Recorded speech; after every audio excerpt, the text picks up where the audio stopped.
ప్రత్యేక హోదా సాధనకు యువత తలపెట్టిన ఆందోళనపై మంత్రి అయ్యన్న పాత్రుడు చేసిన వ్యాఖ్యలకు పవన్ కౌంటర్ ఇచ్చారు. నిన్న ఈ విషయంపై అయ్యన్న పాత్రుడు మాట్లాడుతూ పవన్ కు చురకలు అంటించారు. పవన్ ఎన్నికల సందర్భంగా మోదీ పక్కనే కూర్చున్నారు కదా, ఆయనే ప్రధానితో మాట్లాడొచ్చు కదా అని అయ్యన్న పాత్రుడు వ్యాఖ్యానించారు. ఈ వ్యాఖ్యలకు పవన్ కళ్యాణ్ ట్వీట్ తో స్పందించారు. పెద్దలు అయ్యన్న పాత్రుడు గారు నన్ను మోడీ గారితో మాట్లాడితే బాగుంటుందని అన్నారు. నేను వారికి చెప్పేదేమిటంటే, నేను మోదీ గారితో ప్రచార సభల్లోనే కూర్చున్నాను, కానీ మీ ఎంపీలు అందరూ పార్లమెంట్లో ఆయనతో కూర్చుంటున్నారు కదా, మరి వారేం చేస్తున్నారు?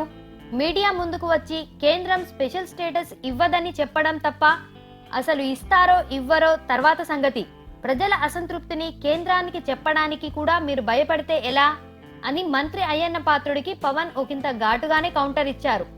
అంతేకాదు, మీరు ఆ పని చేయకపోబట్టే కదా ఈ రోజు యువత రోడ్ల మీదకు వస్తుంది. మీరు ఏమీ చేయకండి, యువతను ఏమీ చేయనీయకండి, మరి దీనికి పరిష్కారం ఏమిటి అని పవన్ ప్రశ్నించారు. ఆంధ్రులు ఈ దేశ ప్రజలు, కేంద్రంలో ఉండే నాయకులకు పార్టీలకు బానిసలు కారు అని పవన్ కేంద్రాన్ని హెచ్చరించారు.